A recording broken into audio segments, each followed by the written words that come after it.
saving money is the way to go. Before the Dangote refinery, you can check what happens to our reserve. Our reserve went down sporadically. What changed, apart from central bank policy of hiking the interest rate, was that we can now produce locally when it comes to refining crude, for PMS, for diesel, etc., etc. And that had significant implication on our reserve. So what we would have spent on reserve reduced. Now, what does that mean? What Dangote does is not primary, because crude oil itself is primary. Secondary is what makes the difference. I had a talk with TEDx, and I said there are nations beneath, there are nations above, and there are nations beyond.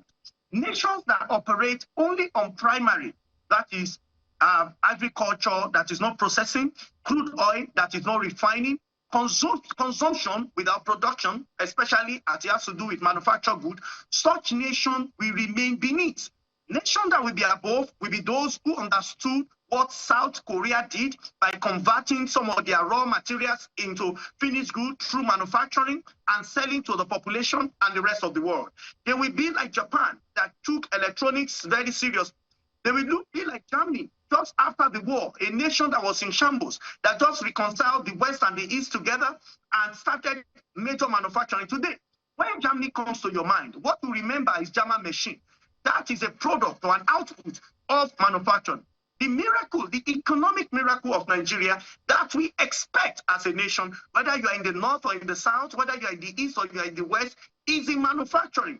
The only way we can bring Nigeria out of the woods permanently, and I'm not saying successive government or current administration have not tried. You cannot be in government if you are not trying. Government has tried, and I believe government wants to even try more.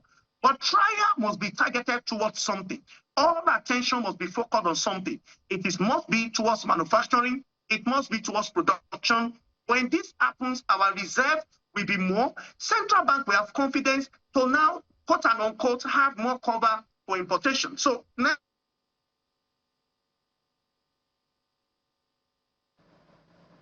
oh dear. Because we do this, I beg your pardon, hello?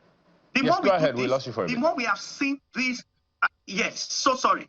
No, so several papers have revealed that when countries' reserve increases, what we see, number one, is that there is increase in the value of such currency over time. We have also seen, on one hand, that there is confidence, increase in confidence in that country, that you're going to see huge investment.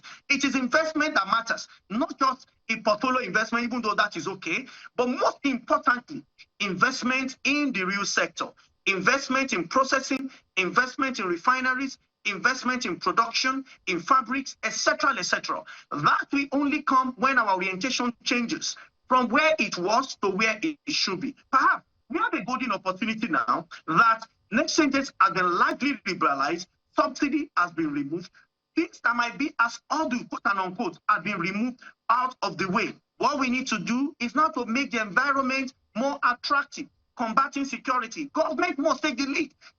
Chinese economic miracle. I did thorough study for 3 years on how China got its economic miracle. Chinese economic God miracle, when the Chinese government, the government of China took the lead by laying the roadmap for manufacturing of the country. They did not leave it in the hand of private sector, because they in themselves may have some crisis, but worked solely with private sector, created the roadmap and started it. Then Chinese all over the world started seeing the implication of what their government was doing, and they plugged into it. What you saw today is the manufacturing center of the world. We may not start being manufacturing center of the world, but let it be that we are not just a country of commerce and farming.